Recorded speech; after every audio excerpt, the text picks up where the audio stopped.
Vasudev Murthy, my dear good friend, whom I've known for some years, thanks to Jagu or Jagannathan, who's another friend of mine.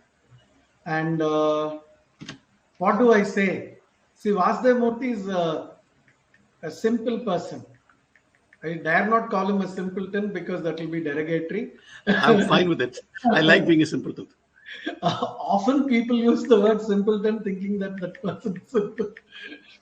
Vasudev Murthy writes in multiple genres: classical music, management, crime, and of course humor, pun, satire, and all. He draws inspiration from the violin. I didn't know that. Then yoga, animal rights, and of course some insane poets.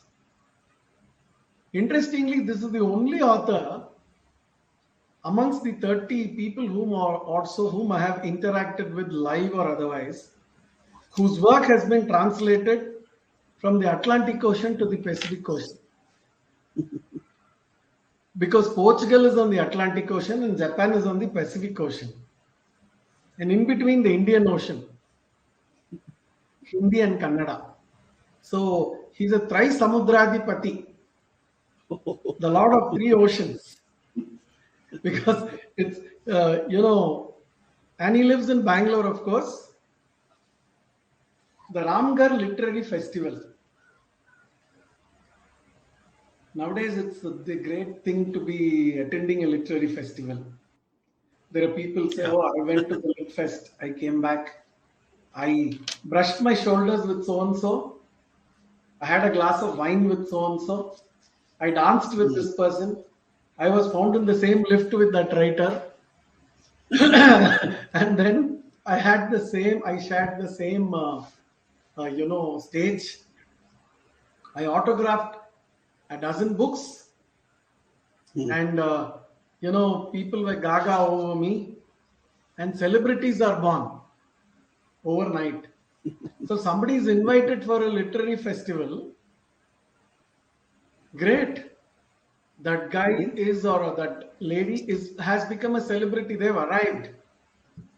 I'm reminded of this Tamil movie where a group of guys will be hoisting up one more guy and taking him around, and they will say, and they'll be distributing sweetmeats and all that. And that guy will ask, one guy, curious bystander, will ask, "Hey, Krishnan, what happened to you, man?" "Oh, nothing. This magazine, he'll say, "What magazine? I've never heard." No, that magazine has a circulation of 219 per month. He said, "No, yearly ones." In that, I wrote one small quote and I received 5 rupees as a prize for that. And all my friends are celebrating. So who is the host? No, I just took some money at 10% interest per month to fund the celebrations. It's as hilarious as that. Vasudev Murthy's book. And interestingly, the book is yellow in color with black alphabets. And what is this? Is it a donkey? Sorry, I lost you. Say that again. No, is this a donkey by any chance? I think it is. Yes, it is. It is. It looks like that. Yeah, a pink donkey. So the novel is found on a donkey, and there's one more donkey above the Ramgarh Literary Festival. And there's one below the donkey. There's one below the donkey as well. It's free from either of the donkeys. So it's a very good pun and a good satire. What is the description? A set of struggling and rather inept writers are invited to the very first literary festival in the practically invisible town of Ramgarh. I know of this Rampur Distillery Company Limited, Radico Kaitan. Success seems to be swiftly passing them by. But have they finally been recognized? With no food to be had, bedbugs for companions, and mysterious sounds at night, the festival begins. It's like a ooh, ah, ouch. On a huge campus with multiple venues, panel discussions rage on with no one in the audience. Is there more to this than meets the eye?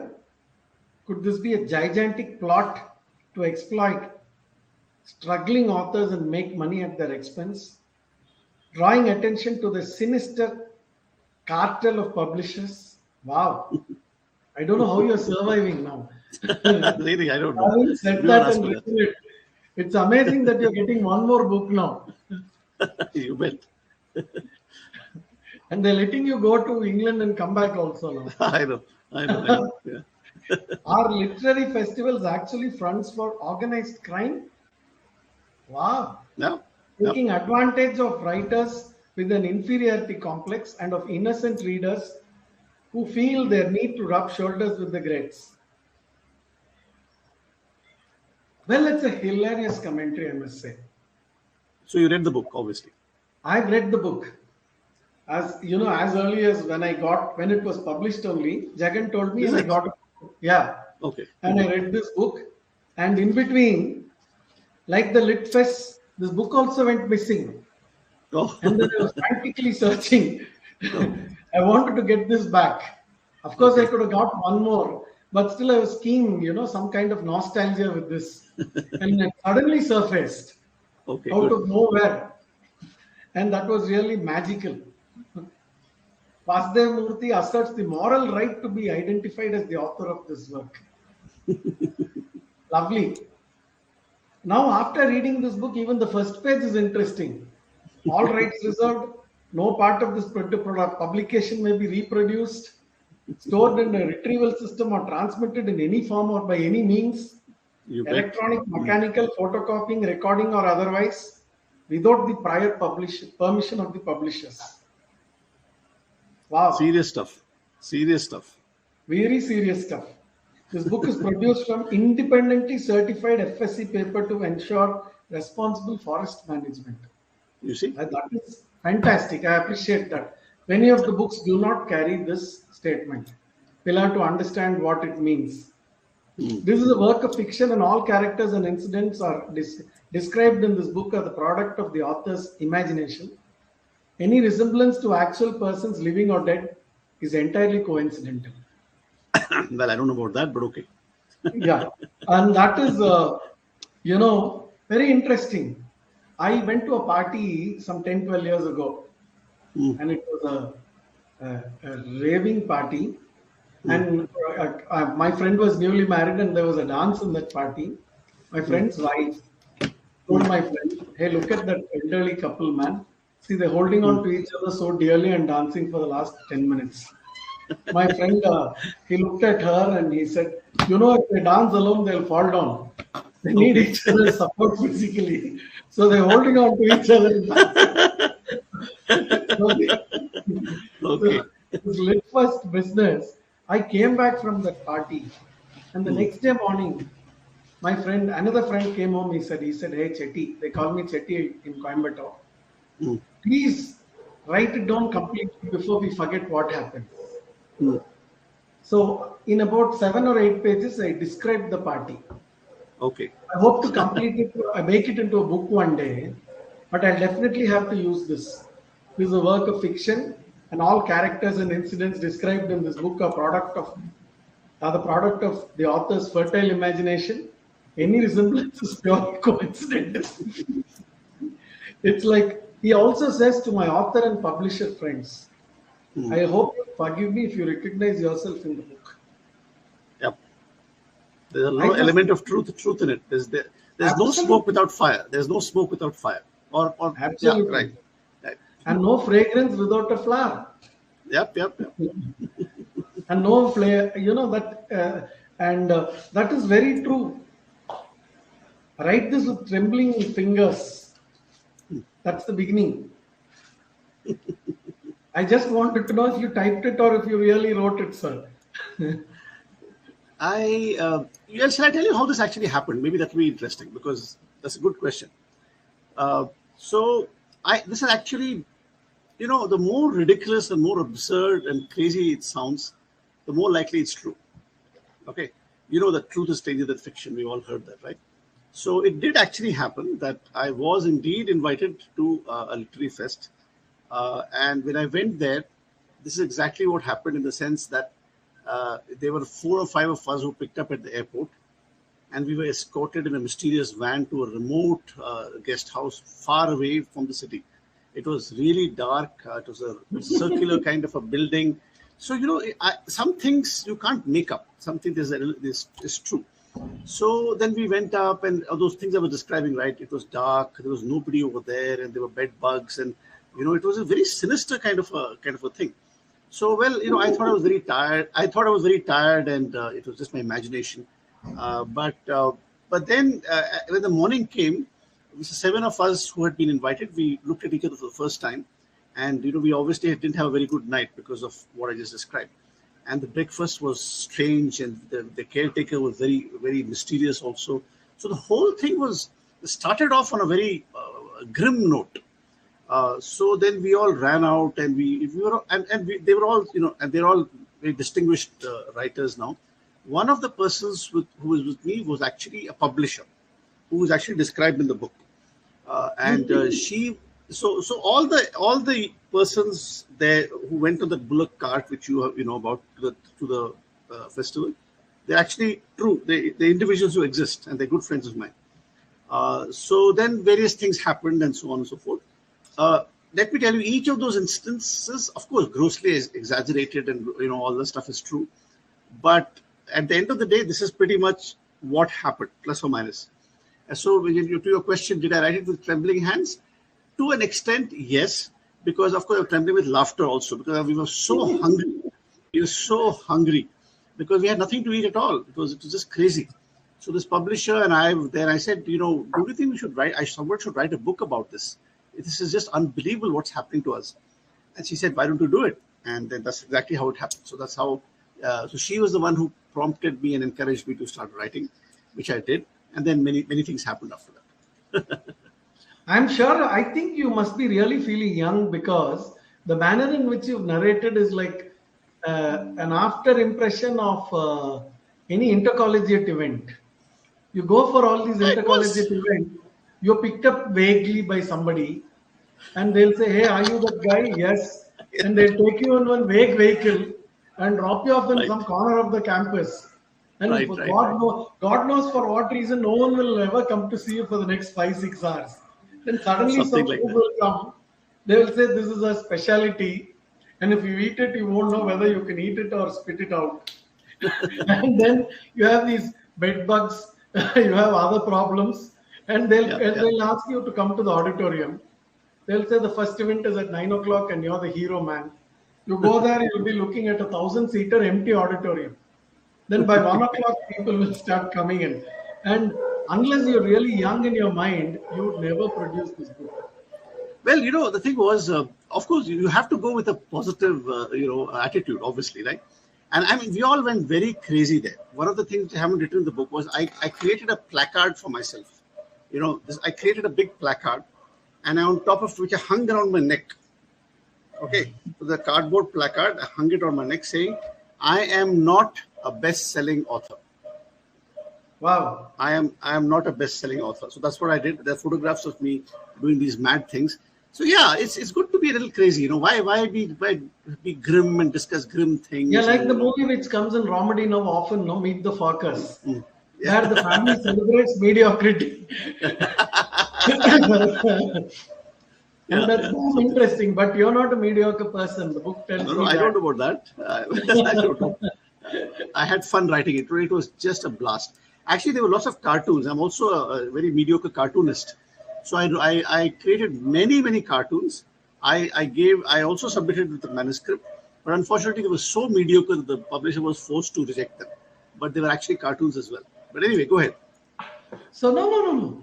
All of us are keen to listen to you more. I've been talking for the last 5-6 months, and looking at this Rabindranath Tagore page, the kind of questions and imagination. I don't think Tagore himself must have thought about.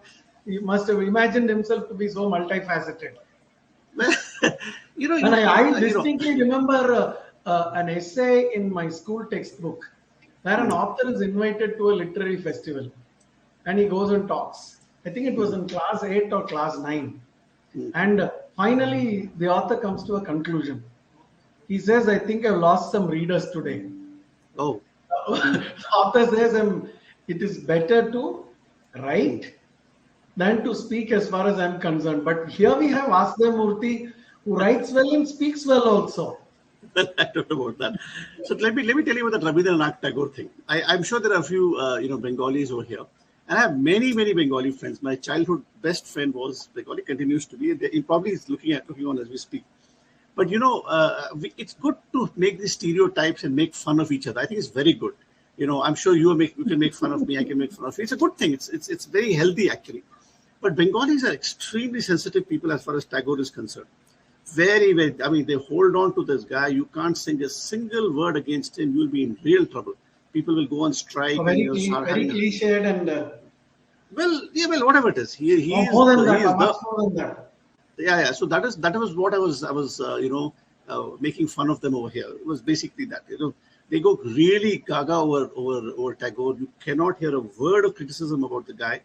Well, fine, he's good, but surely all of us, ought to Then be I think made we made should use this line into that land, let me awake or something. something like Where that. Yeah. that poem, very famous poem of Tagore, I think they're belying it actually. Yes. So that was the thing, that they are really quite rigid about Tagore. He cannot be criticized. So I said, well, let me at least find a tangential way of mocking at him. That was the intention. But all that I must person that definitely say being the butt of a joke is the greatest good fortune. I think so too. And incidentally, I have made fun of Tamilians also at the end, as you have probably noticed that. Somewhere at the end, Yeah. Tamilians have been, yeah. So that guy wearing the No, you lungi have at Adambari from Hot Air Publishers. yeah. That's really interesting. Hot balloon. Hot air. These names I had Hot actually air. I had put in the real names, but at the last minute these guys got cold feet and they said no. You're really looking. It's getting a bit too I'm a reporter intense. from Times of India, the Yeah. workshop for aspiring authors. And that is actually, if you put a workshop only for that at the time of a literary fest, you can Yeah. sell the ticket for the maximum price.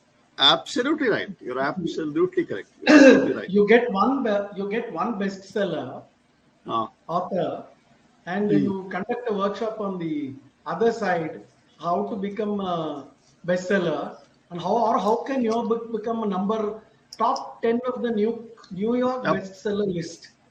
Yep. I've always wondered every damn single novel that I bought as a child and after I grew up. Yes. Sorry to It's use number the one. word damn, but it will have this Number one. top 10 in the New York Top 10. bestseller list. And That's amazing. finally, in one of the novels that I read, that guy explains as to how it reaches the top 10. Oh, I see. That's hilarious. Okay.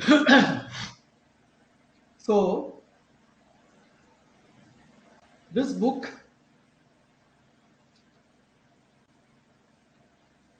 the entire group started wailing in one voice, but the publishers, all bright ladies with hearts of stone, were unmoved. Tagore. What about the poets? We have an elaborate evaluation process, said Joita of 1,000 Banyan Trees publishers. And then we have a publishing schedule. Even if we accept your manuscript, we would need about 10 years to actually publish the book. It's true. Then it would take 6 years to reach the stores. Of course, if your book is about Rabindranath Tagore, your book will be out in 6 days after the receipt of the book. Which I'm sure you'll agree is only but fair. Well, It's fantastic. well, It's like, this is better. This is the best part of the book. In 6 if you look days. at the publishers, if you go to any publisher's website today, and I'm saying it openly, even though I'm sure I'm going to get death threats, which have already started arriving. So you'll see it says leadership team. 90% of them are going to be Mukherjee, Banerjee, all those guys. It's a fact. So there is that, and most of them are leftists, extreme left, all JNU crowd, all leftists. No energy. Then it's only Banerjee, Mukherjee, no energy. But going back to the part about the poets, I wanted to talk about that because that has been one of my, I should tell you one incident which I have not in the book, but I'll tell you more about. So, there is a general belief, maybe again exaggerated, that poets are extremely serious and grim people. They're always upset about some aspect of life. They don't like maybe why is it morning? Why is it the night? Why is the grass green? Why is water wet? Whatever it is, they're always upset about something. And there is also, and I'm telling you this all seriousness, there's actually a whole, shall we say, a thesis to the effect that the best poets die young. They die young because they're so consumed with the sorrows of life that their body finally gives way and they just have to, it just goes. So I've had throughout all my years. Sorry? Disintegrate. They disintegrate into verses, yeah. So what happened was, I mean, since a very young age, I always had a slightly cynical, view of poetry. Though, by the way, I must also accept that I also write poetry, but I keep it a well-guarded secret. But yeah, so poets have always fascinated me as to why they're so miserable and what is the problem with these guys. So if you ask any poet, they normally have thousands of poems ready for publication. But the reality is nobody reads poetry, but they don't get that. Anyway, the point about this festival was, one festival later, when I became slightly better known, I went to a particular festival and I told this the festival sponsor that I'll do a workshop on how to not write poetry. Okay, how to avoid writing poetry. Okay, so I said this is going to be your real, it will be a pivot for you as to how to avoid the deadly disease of writing poetry, which will not only make your life miserable, but will make the life of everyone else also miserable as you keep on writing poetry. You don't understand. It's like a virus. It's a terrible, terrible effect on everybody else. Because once you start writing poetry, you keep sharing your poetry with others. You keep reciting your poetry. And most of it is going to be very sad, miserable stuff. And you will be the center for extreme misery. So anyway, the workshop was announced. And those who knew me knew very well that this was going to be fun. Okay, I said, how not to write a poetry workshop by Vasudev Murthy. So I went there. It was jam-packed. It was jam-packed. Wow. Okay?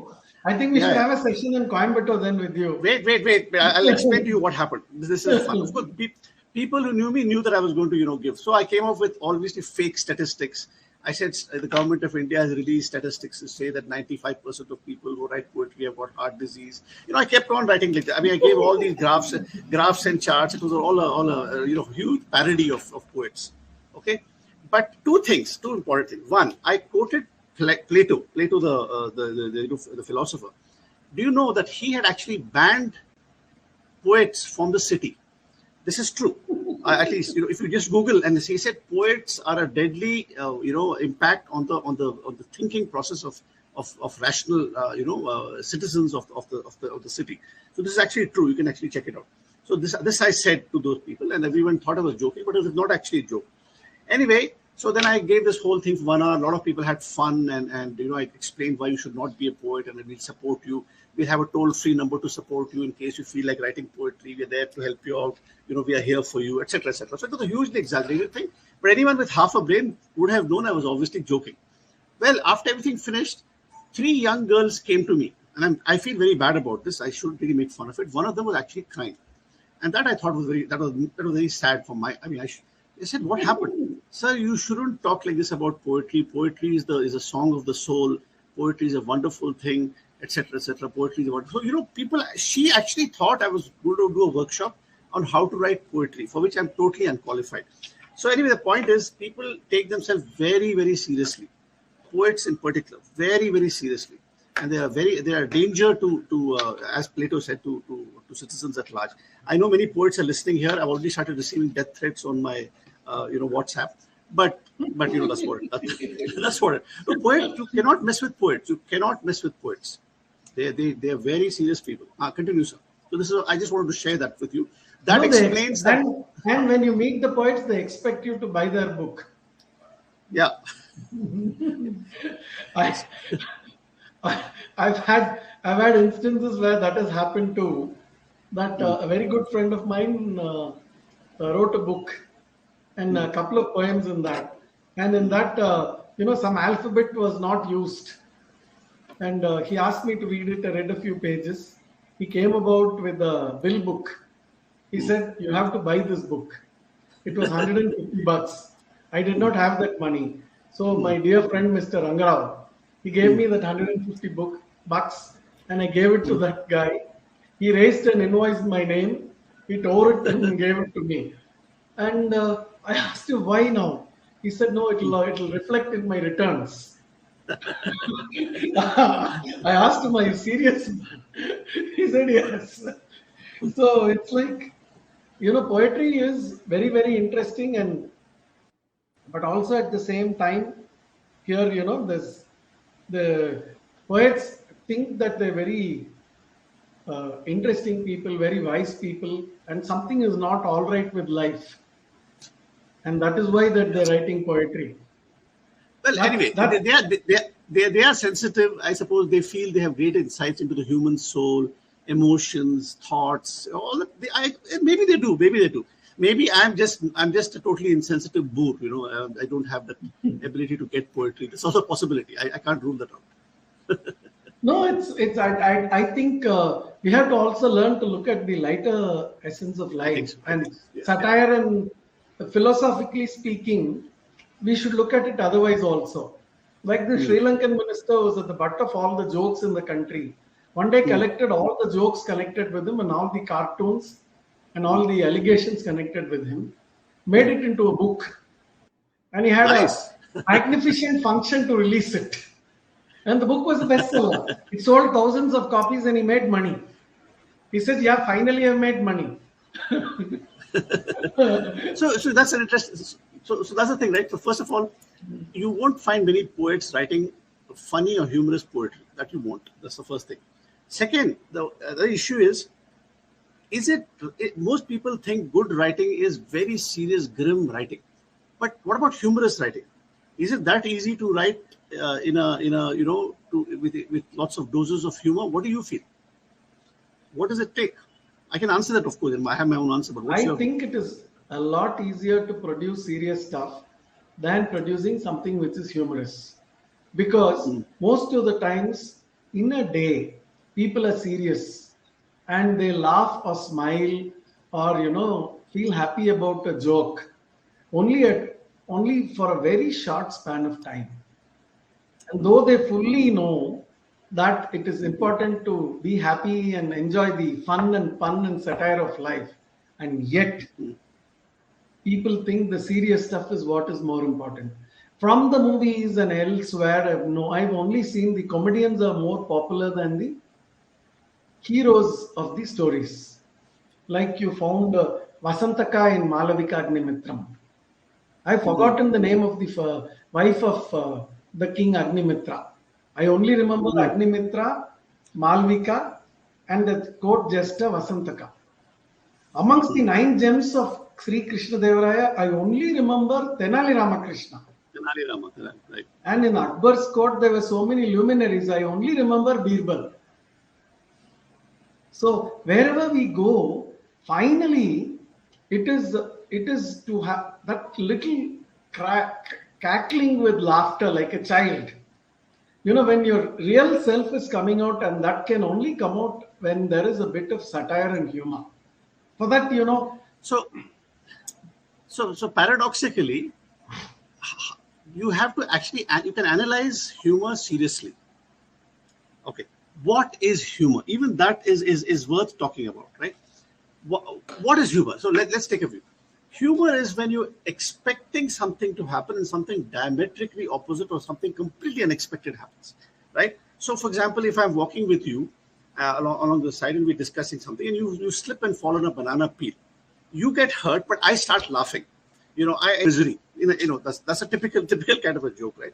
So, humor, first of all, is when unexpected happens. If I say something or I do something, or I behave in a strange way, or which you're not expecting. So, for example, I was telling a friend just the other day that I conduct these management workshops, which is of course intended to be very grim and serious and full of graphs, strategy, and all that stuff. But there have been times, and I'm quite seriously telling you this. I used to stand up on the main desk of the workshop, and whatever I did, I should give my speech from standing there, because it was so unexpected that it would wake people up and they would start laughing. So, laughter is essentially a physiological reaction, if a body reaction to a completely unexpected nervous stimulation. If I'm trying to give it a scientific tone, if you know what I'm saying. So that is the first part. The second thing is writing humor, right? So again, writing humor is it easy? I can't say. See, one of the things about this particular book, and I don't claim I'm a great writer of humor, but basically, especially at this particular book, there was no pressure for me to write. It was basically, I had no agenda, I had no objective. It was based on true facts, and a friend was telling me write it, and I had no desire to make money or nothing like that. So I wrote it, and so therefore everything came out, whatever I had seen, and so on and so forth. But now, if you go back and analyze it, what happens? Why would somebody find it funny? As I said, one is the interjection of certain kinds of words, unexpected words, the creation of the persona of let's say the protagonist or the participant. For example, I talk about Tej Fall Singh. You've seen Tej Fall Singh, the guy with the beard, the Delhi intellectual, right? You saw that, right? One of those parts. Then I described the Polish writer. The Polish writer was wearing grey underwear. Well, how does one know that the person is wearing grey underwear? Where is the question of phosphorescent underwear? You think about it, right? So you introduce something which is so ridiculous and absurd that you don't know what to do. And actually, this is a genre called absurdity. How ridiculous can your writing be? It's itself quite a complicated. Unless you have a lot of confidence. Fortunately, I do have. So therefore, I can get away with it. I can just do it, and people will take it to some extent. So you have to introduce the completely unexpected, and it works. For example, in the end, we're talking about the writers' conference, and I say there's anti-aircraft guns because there was a huge business going. Helicopters were coming and RB commandos. I mean, obviously, it doesn't happen like that, right? So that's the thing. So that makes it so ridiculous that what is this guy? Is he on drugs or something? That's fine. That's also right. But two things I will say. One is I don't use bad language. I think you've seen that. I personally don't like to use it. I don't find it useful. But comedians today, stand-up comedians do use bad language all the time. They think it's a cool thing. And I think it's a sad thing that you have to use foul language in order to make people laugh. That is not my thing, at all. And one other thing I wanted to tell you was, in the writing of this book, I'm sure you have some questions. Sorry if I'm preempting you, but it just came to me. No. You're answering all those questions through your delivery. Okay. It's like Paul Brunton meeting, to put it on the lighter side.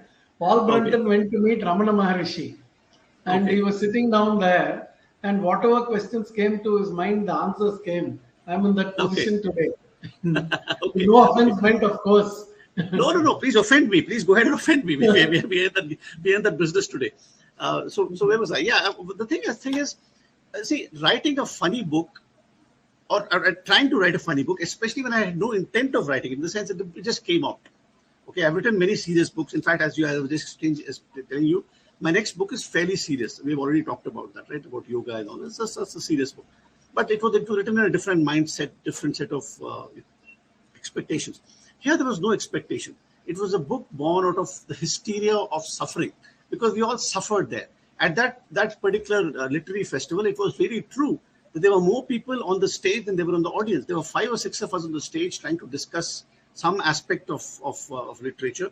There was no one in the audience except there was nobody there. So these things happen. These actually happen. Nevertheless, the book was written finally, and then I submitted it to my sponsor at that by the large publishing. She said, "Wow, it's wonderful. We'll have fun, etc." She said, "Now I have to give it to the committee which will select it." And then she gave it and came back to me after 2 weeks to say the following. She said, they have decided not to go ahead with it because the opinion that as Indians, we do not have a sense of humor. So they said people are not going to understand it. It's going to be a big thing. What do you think of that? I have one more thing to tell you about. Do you agree with that we don't have a sense of humor? No, I think we have an excellent sense of humor. Indians do have. It's pretty obvious. I feel so too. Yeah. The publisher must have had some other reason. That's right. Okay. So I said, okay, fine. I accept my lot and so on. I went on. Then another big publisher contacted me, actually this one. And then she said, okay, this is sounding interesting and you have taken a lot of liberties, but okay, chalo, I know you, I'll excuse you. So then she handed it over to a sub-editor to take over. And then the sub-editor, sadly enough, had no sense of humor at all. She just couldn't get it. For example, let me just read one quick thing. I'll just take exactly 1 minute. Here. Okay. Okay. A year before the events at the Ramgarh Literary Festival, Tavleen Sabharwal eased herself into a gleaming BMW sedan and settled into the back seat. She opened out, listen carefully to the absurdities here. She opened her iPad, her iPhone, gleaming state-of-the-art laptop with 6G data card and connected to a secret world. And there were gold biscuits, crisp American dollars, blah, blah, blah. She kept talking about, okay? So the BMW moved silently and swiftly onto the road, the red beacon on top, making it very clear the person indeed was a very important person. She's a publisher. Okay, this is the publisher I'm describing. Okay. Now, obviously, I mean, now it was clear that this was just a caricature. I would have thought, but no, this young girl came back and said, sir, humor must be realistic. Okay, and our publishers are not that have BMWs and so on and so forth. And then she suggested a whole lot of other kinds of changes in the manuscript, which are basically destroyed any semblance of humor at all.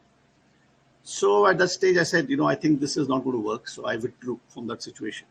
Anyway, then many other things happened, and finally it did come to the stage. But between writing the book and this coming, it took a solid 4 years. So it's not exaggeration as well that it can sometimes take a year or a lifetime to see your book published. It's possible. It's like, so again, many of these things. Sorry, what? No. I was just clearing my throat, please. No. So a lot of these things are kind of true. You can't, of course, grossly exaggerated, magnified, blown out of proportion. All that is true, but there is something there is a sense in it. Today, for example, the other day, a friend called me and she said, I wanted to get my book published. So I expect that the dynamics is that it's going to take a minimum of 2 years before, by the time you submit it and then receive no response at all for a good 6 months, right? And then you make it a response, and then they will squeeze you out with your agreement. Then they will edit your book to death, and finally, with great effort, 2 or 3 years down the road, it may get published. So it's a only. Well, let's only not demented, but delusional person would want to have a life as a full-time writer, because basically somebody who wants to make money through being a writer is essentially looking forward to a life of poverty. And if that's what you want, good for you. Then become a writer. It's my suggestion. True. In fact, you're speaking about the aging of these books with the editors and publishers. It will be very interesting to put it inside somewhere along with the disclaimer and kind of stuff. Wherever the disclaimer is there, or fiction and all that, you write this down, or at the back of the book, you can additionally say, the publisher has great pleasure to bring Scotland to India, because this book is aged for 21 years in our publishing house. Distillery. And then it was distilled by our editors and sub-editors and made beautiful and sent through a network of systems, and finally it has reached you. So it is either like a blend of interesting whiskies, or it is a single malt. So it's like the blue label. So you could possibly stick a blue label for a longer period of it rotting with the publisher, or publisher's excuse, or a red label, or green, or whatever label. Well, it can also become wine, or white wine, or beer also. It could. So this is, again, going back to absurdity, the thing of writing absurd stuff, which is, you can even wonder, how can these thoughts come into your mind? So you see, I'm being semi-serious, okay? What could explain, and I want you to tell me, you be my psychiatrist for 2 minutes. Why would I write a book involving samosas phosphorescent underwear as a business plan. That's also there. There's phosphorescent underwear, there's Yeah, samosa, yeah, yeah. there's all these kinds of strange activity. Uh, and again, like I've said, it is actually based on some true facts. Where you kept getting the same thing again and again, and you have people have to stand out. So when they have to stand out, they will do anything it takes to stand out, even wearing phosphorescent underwear. I mean, I'm just joking, but so this is a reflection of our deep-seated desire to stand out and be noticed. Perhaps I don't know what you think, but what is your interpretation as a reader? Why would a writer keep on dwelling on these points? See, it stands out first, and you put it on an as is where is basis, and that's what makes it really hilarious. You look at anybody in silence, you go and sit down in a park, you just observe people, or you go to a public function with an invitation card, sit at the fifth or ninth or the 19th row, and you look at each of these guys doing something. You come back and narrate it in the exact manner as to how it took place. It will be absolutely interesting. You don't need to, take a dig or anything. They will just do it for you. That's all. That's the world, and that's what it's all about. And you brought it out really well. So your experience has been, brought out very well. Gansham Das, words like ho ho ho, and all these things. Atanasoff replied, tears streaming down his wrinkled cheeks. I submit of which my manuscript off to publishers in 1924 on 12th December maybe. I'm still waiting for a reply cough. He broke into a genuine cough. I come to meet publisher and ask if I have any hope of it. And your thing on Bengalis is very interesting too. I have a pen name. Thanks to Jagannathan, it sounds very Bengali. The first is I wanted to have the pen name called, I started writing in too many places. I didn't want my name to be repeated everywhere. So I wanted something which stands out. So you started using the pen name Rosagolla, Rosogolla. And then I thought, why this? I use my nickname also. So that's Rosagolla Chetty. Then if it has to be really Bengali, Uh, something was missing. Jagan told me something is missing. Why don't we make it little Bengali sounding? So it became Rosagolla Chetty Ji.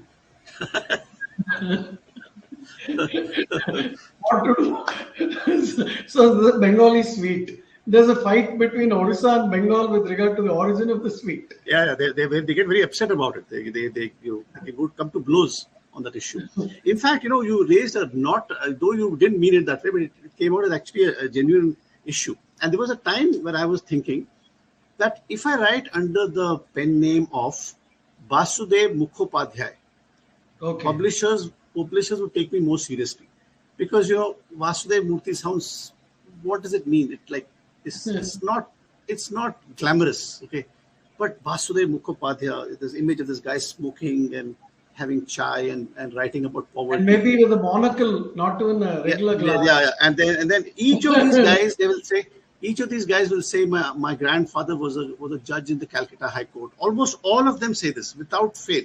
They say my grandfather was a judge in the Calcutta High Court. He studied in Oxford. He went to presidency college. There's a routine kind of a biodata which everyone has got a template. But anyway, on a serious note, I really thought, So that's the idea of these writers. So I have actually written under a pen name. You're probably aware. In fact, I've written under 3 pen names. One is Akira Yamashita, which was my Japanese pen name, and that was written so that people would take my book on Japan seriously. And it actually kind of worked, because I did get letters from Japan saying, very interesting, blah blah. And then I've written as somebody from Saudi Arabia. I've written as somebody from the deep south of the US. That is actually a literary device to start writing in different styles, or having a different twist to your mind. But here we're talking about humor. Humor is a different animal altogether. Anyway, I was just sharing. So many of these things, like Tejpal Singh and the poetry that we're talking about here. And again, there's this thing about, what was her name? The lady who was talking about, the one who inaugurated the ceremony, right? What was her name again? I myself have forgotten. Okay, whatever her name was. So she was supposed to be this person, Shobha De. Yes, Shobha De. So Shobha De is this individual who actually, goes around in these white saris, sleeveless blouses with the jewelry. So I've seen her. In fact, she came and saw me with the big placard over there which said, "I'm not a, best-selling author." She was looking at me saying, "Who's this kind of crackpot over here?" etc., etc. Anyway, so these are the things. You have to collect all these instances. Obviously, as a humor writer, you have to be. I'm not going to give myself credit, but you have to be a reasonably good observer. You have to observe the idiosyncrasies of people, and then you have to distort them, in a way. So distort it and make it funny, and the way they talk, the way they walk, because most of the time we ourselves are not aware of how we come across. For example, I bet I have a couple of friends over here who will come back to me later and say, you can't stay still. You're constantly moving your arms, and they're going to come back with this feedback. So that is my idiosyncrasy, which I'm not even aware of. So like that, all of us have that. But so in the sense of humor, you look at the way they walk, the inflections, the stoop of their shoulders, the look in their eyes, all these things, you have to be an observer to create this caricature, which you then have to put in words. I think it's actually not easy. You really you want to do it, you can, but it is not easy. I don't think humor writers are actually taken seriously because probably people think anyone can write humor. And the awards actually go to people who write about death and misery and sadness. That's where the real literary stuff is. I think you'll agree with me. I will definitely agree on that. Definitely. See, your portrayal of the Bengali people, I hope you remember this video from the Doordarshan days that, they will show different parts of India in a song. And, when they show Orissa, they'll show Delhi, they'll show Bangalore, they'll show Bombay. And when they show Bengal, there'll be a train which will be slowing down in a station. And the doors will open and the kind of long hair and beard and one jolna bag and, one kind of funny sandals, one big bindi, all these JNU kind of intellectuals will walk out of that. The left liberals. The liberals are left or the left of the liberals. It's very oxymoronish. When you call somebody a left liberal, you're a left. And they're not at all. You're not at all liberal. You're stuck to a particular not at all, ideology. Not at all. You call yourself liberal. So this is one thing I want to tell you, that how these literary festivals are hijacked by the leftists, or the people who claim they're extremely liberal and speak badly about India and its culture. It's a very well-known thing. I think you have to speak ill against India and our culture to be famous. That is the recipe, and it apparently shows you're extremely liberal. So this happened to me once in Bangalore. I attended a lit festival, and there was this gentleman who was supposed to speak on some topic, and he found a way to go around, to somehow end up criticizing, India culture. Also, he had his own thing, and I think I was the only one who stood up and said, "You can't say such things. Stick to the topic first of all, and don't use this platform for your political agenda just because you think you're from JNU or wherever. You can't just get away with that." So I would say that literary festivals tend to be this watering hole for these extremely illiberal liberals, right? They tend to be there, and they all gush around each other. And one of the reasons this is also so, and this is quite true, is again, the publishers. Well, I know quite a lot of them. They're good friends. They're nice people, no doubt. But it is a fact that most of them are indeed leftists. Many of them are from the political science JNU type of upbringing. So naturally, if they fill up the publishers, the echelons, so they will naturally have their own filtering mechanisms of what kind of books they would like to publish, right? So that is a fact. So you will find. So this is reflected here as well, that the publishers have got to be to the left by and large. I mean, I'm saying it half in jest, but not completely either. You can always send a Google form to a number of people, ask them to tick and send. Then you can tell them whether they're fit to be a publisher or a writer or a poet. You can, they will answer it in such a stereotype manner, and that will be really surprising.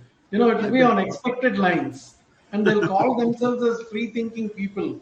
And freedom of speech is for a few, not for everybody else. Right. And when we talk about, they can talk about anybody and everybody. They can make how much of obnoxious sums of money if they want, but they will say that they're socialists. But if somebody else makes money, oh my God, that fellow is looting, that lady is robbing, and the book was 599 rupees. Arey, bapre, what man? but their book will be selling at 1099. And that's how all these things work. Yeah, they do, they do, they do. But And for I'm me, glad that you brought it out of the closet. to an extent, Most, I think, frankly, I can do a lot more. I have a lot no, of views, this so on and is so forth. quite good and But really but good enough. but like I said, humor as a vehicle gets to people. So someone who can scratch the surface of the book will automatically pick up what I'm thinking about, what my general views are. This is true.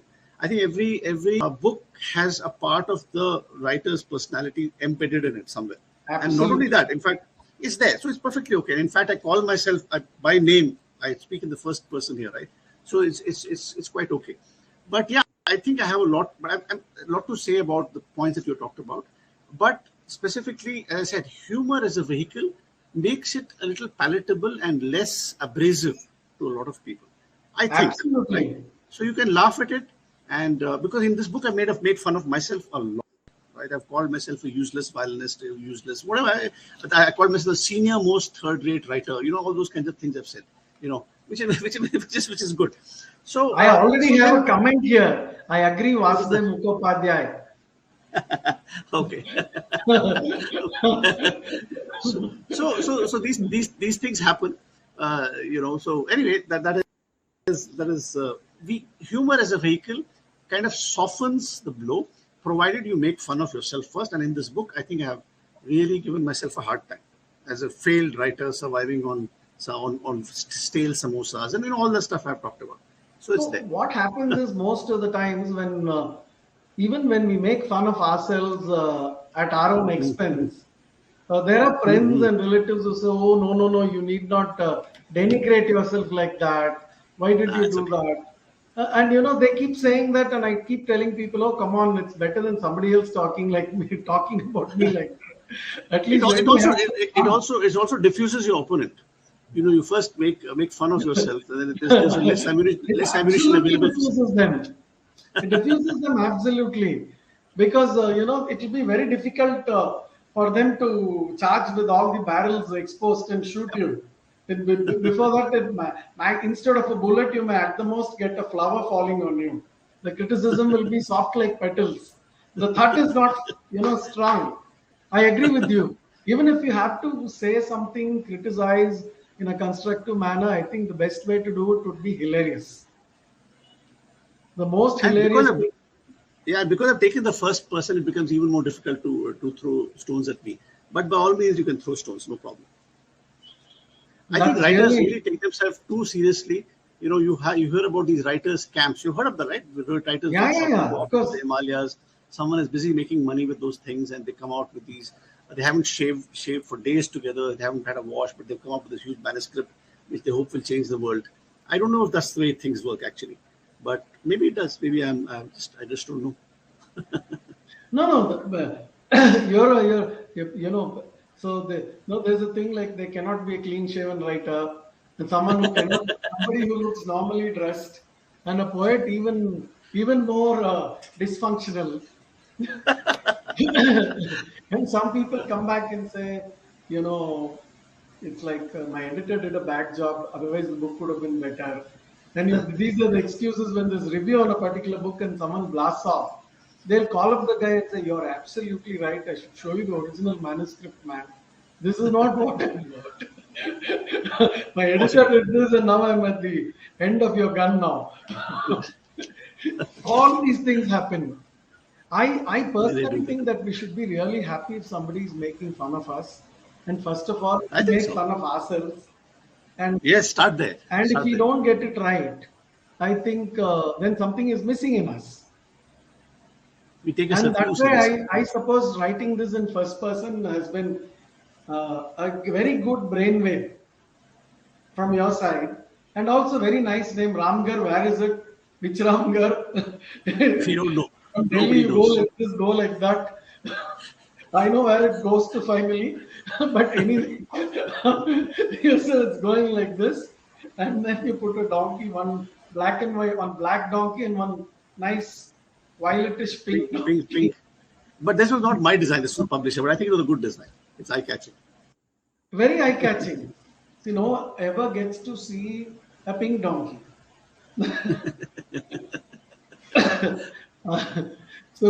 So I'm glad that a nice publisher like HarperCollins has come forward to bring this out, and Yeah. you know, there's stage fall looked bewildered. The audience was bewildered too. The grim and bitter Ashokan burst out laughing. In Tamil, he spoke loudly, brandishing the scissors in the air. I understood immediately, as I am myself a Tamil scholar of some eminence. This foolish man is the result of constantly realizing your stupid book day after day in one city after the other. Releasing, sorry. The scissors have gone blunt. They are tired. They want rest. They had it with endless ribbon cutting. Cut, cut, cut, cut, vain monkey. Yeah. I think it translated to Tamil, you get what it means, right? Yeah. Yeah. You know, Tej fall. Tej is something bright and it falls down. It's like a shooting star or like a Valnakshatram, you know. They say once in a way No, it no, comes. but you know, this is actually based on a true character, some Delhi intellectual of similar name. Yeah. No, it's quite. It's see, these are people like it says. This you foolish man is the result of constantly releasing your book day after day. He tried to cut the ribbon, he failed. He tried again, he failed. He tried again, he failed again. But seriously, believe it or not, it's very difficult to cut a ribbon unless you're used to it. I see. I see. You know, my late friend Naren Rajan would say, well, "How about joining for dinner today at the club?"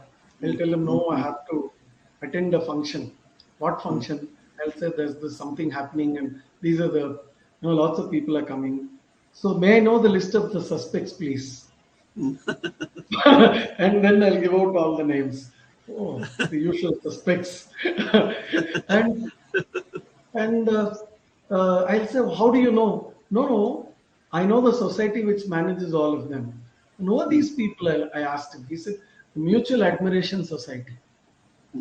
He said, MAS. One more S is missing, so this MAS goes to the masses and it becomes MAS, MASS. So I come to this place, I praise you, then you praise me, then we praise each other, then we set it up in such a way that it's like a busy musical event of praising each other. That's right. And then all these are office bearers. So then they're also suffering from this office bearer syndrome. So the world is like that. Finally, you have brought it out in the best manner possible with no ill will to anybody because you put yourself in the butt of it. I'm so glad, Mr. Vasudev Murthy. For a simple reason, I'm grateful to Jagannathan for putting me on to this book.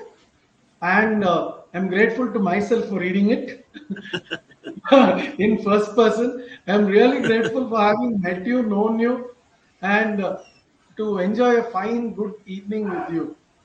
I'm sure Rajesh, everybody else is also having a very good time because the comments are also, ecstatic. okay. It's like a very good fizz which has come out with substance. Usually fizz does That's not very have nice. that. But here, I'm very grateful. I'm grateful to you for calling me. I'm really grateful to you for inviting me. Very a pleasure to be on your forum. A very respected platform, and nice of you. Very nice of you. Absolutely. And what I'm happy hopeful- about is that we've actually met. We've actually met, so I also feel nice about that. We actually know each other. And Otherwise, we should perhaps try out a real literary festival where at some point. we get to have some hot samosas, a little bit of Yes, audience, yes. and books which are Absolutely. published a little faster than like carbon turning Generations. into a diamond. And let's hope that you come over to a literary festival that we hopefully will not give you all these experiences, I'll be but there. I can assure you it can be a lot of fun. I'm And sure it I'm will be. grateful to I am a Desi platform. Well, again, for people who talk about India, oh, India, oh, this, oh, that, it's a land of magicians and snake charmers. Mhm. Tell me how many people can charm a snake the way that an Indian can? The first thing they'll do is hit it and kill it. The Indian knows how to charm it and put it into a box, keep it alive, and lead a life. On one side, he prays to the same snake. On the other side, he's a snake charmer. And they still call the country that. And I'm so glad that he brought out this the JNU business very well and the left liberals very well. And of course, funnily, about all these icons, it's not only Bengali. I will tell you, in Tamil Nadu, there are some people, if you talk anything about them, they will blacklist you. I'm sure Oh, every state has their own list where, it's like the so-called liberals are actually very orthodox in their approach and highly intolerant. They want us to be tolerant, but when we make fun of them, they may come in front of your house, really give a death threat or throw it's possible. or Possible. they'll pelt stones at you or give you a sound slap in a public Possible. Possible. place or call you by names. All that is possible in each part of the country. There is an icon in public view, whom they dare not denigrate, and that Right. person is the demigod of that region or the god of that region or the Almighty. The book Almighty by Arthur Haley, which talks about the I think the print industry or the television industry. I do not remember properly. These are the tiny almighties who are located all over the country, and I'm glad it's not just in Bengal but in Tamil Nadu or in any other part of the country. Sure, sure, sure. Little fun or a little pun can actually make things extremely serious, and I'm glad that unless you put yourself in your first person within there, you it will be difficult. So you've been like a trapeze artist doing the tricks in a circus, and you also had a nice hammock kind of a huge landing place because you've done it in first person. First And person. many congratulations to you, Vasudev Murthy, for having Thank you, done sir. that. Thank you. Thank you. And you've really shown us the way. And somebody says that it's trying to grow beard, flashy kurta, etc. And that's interesting. Let's all try doing that. But they will not accept us being like that. They want us to be like this. And I'm so happy. And this is one of the best programs that we've We had in had the fun. last We had a lot of many fun. months, especially after the lockdown. And bon Yeah. voyage. Enjoy your trip Thank in you, sir. Edinburgh. And Thank you, come sir. back. We'll have one more session. Please don't call me sir. Call me by name, please. You can call I me will. if you want. Rasagulla Chetty ji. That's one of my pen names. Just as how one of your friends have made you Vasudev Mukhopadhyay. Vasudev, not mine. It can't be we. Vasudev. It has to be Vasudev. So it was fantastic to have you today, and I just, Thank you, sir. lost track We of had the fun. time that we have spent with each other. I think a very good thumbs up to you, Thank and you. Appreciate it. thank you so much. And looking forward for a next interaction. And I Hopefully, feel the very next few much months. common man today while talking with you. And being the common man is the best thing in the world, believe me. Thank you, Mr. Vasudev. Thank you, sir. Very Thank you, good evening Rajesh. Thank to you very you. much. Bye bye. Thank you very much. Bye bye. Thank you. Bye bye. Bye.